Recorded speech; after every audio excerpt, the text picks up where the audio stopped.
Hey, Don Thornton, let's talk about HUD Homes, okay? Now, I'm going to remind you that I am a street investor. I do not teach theory, I only teach what I know and what I've done. Now, I will let you know that I did buy a course about, I don't know, 6 years ago, maybe about HUD Homes. I looked into it, I tried it, and so I'm going to give you my review of what I think how you can invest in HUD Homes. Okay, so what you want to do is you just go to HUD.gov backslash or forward slash whatever you call it, HUD Homes. Okay, and you get this right here. So what you have to do is just search properties. All right.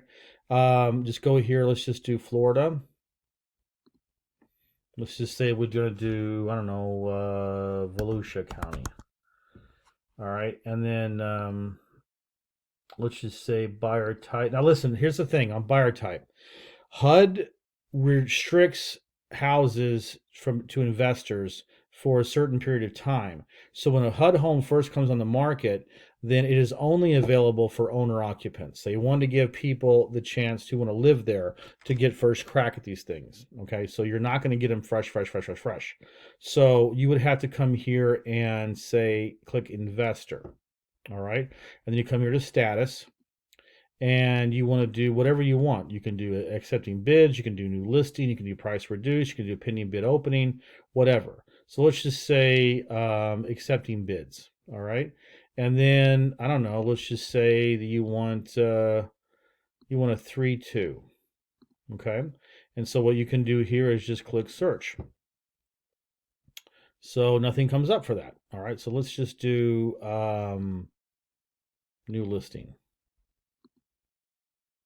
Nothing for that as well. All right, so let's just do state of Florida. Okay, make it easier just so we can show things. There we go. All right.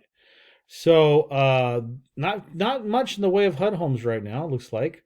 So this came up. So we have you see how they have one in Lake City, they have one in Grand Island and Lake County. So let's click on that.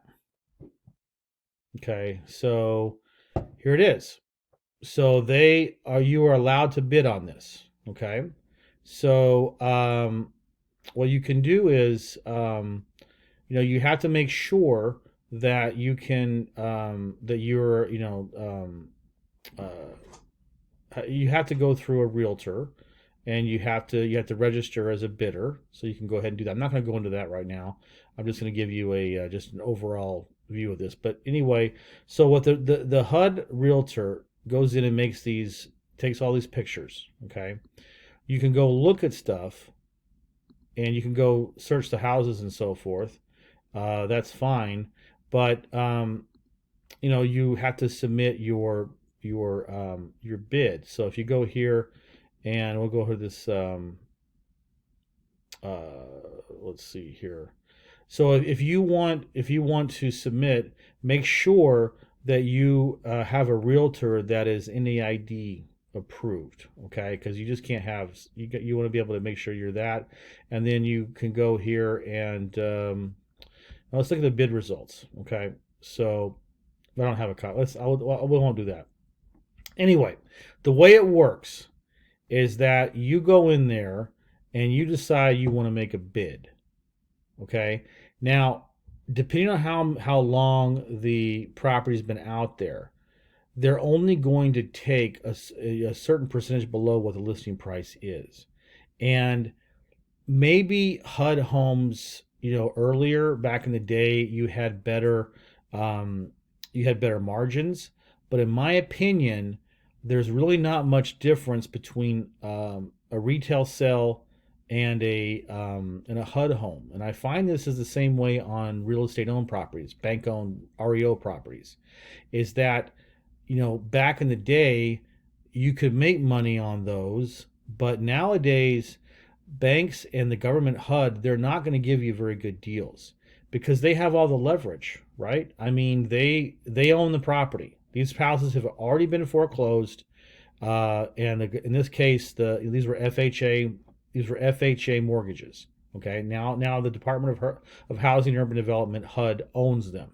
Okay, so you know I mean, you can certainly buy a house here, but the problem is that are you going to get a good deal, and what are you looking for, right? Um, the way that a lot of investors were doing this, and this was the course that I bought and I looked at and I tried it out. In fact, I bought 3 or 4 HUD homes.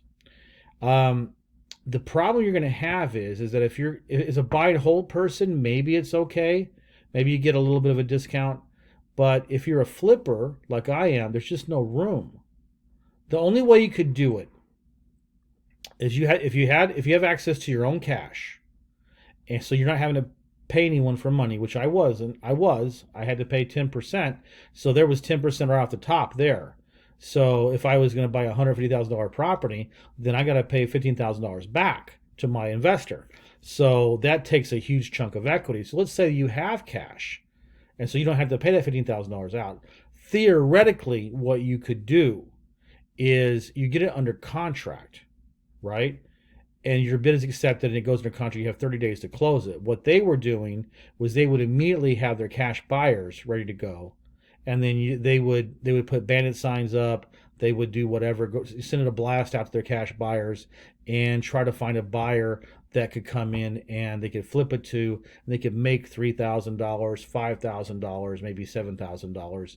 But you're talking about a lot of small deals, so you need to have volume for you to be able to make decent money on it. So it was, if you had, again, not to beat a dead horse here, but if you had a lot of cash that you don't have to pay someone for the cash, then I suppose it would be a decent system. But not a lot of people have that, and frankly, if I'm going to put $150,000 into something, even if it's only for like 30 to 50 days or whatever, I got to make more than $3,000 for that. You can use your money better than doing something like this. So I am not a big HUD home fan. I would say don't do it, but that's my opinion. There are people I know who do it, but I think in my case, I would stay away. I don't think it's any good. So that's my review of HUD homes.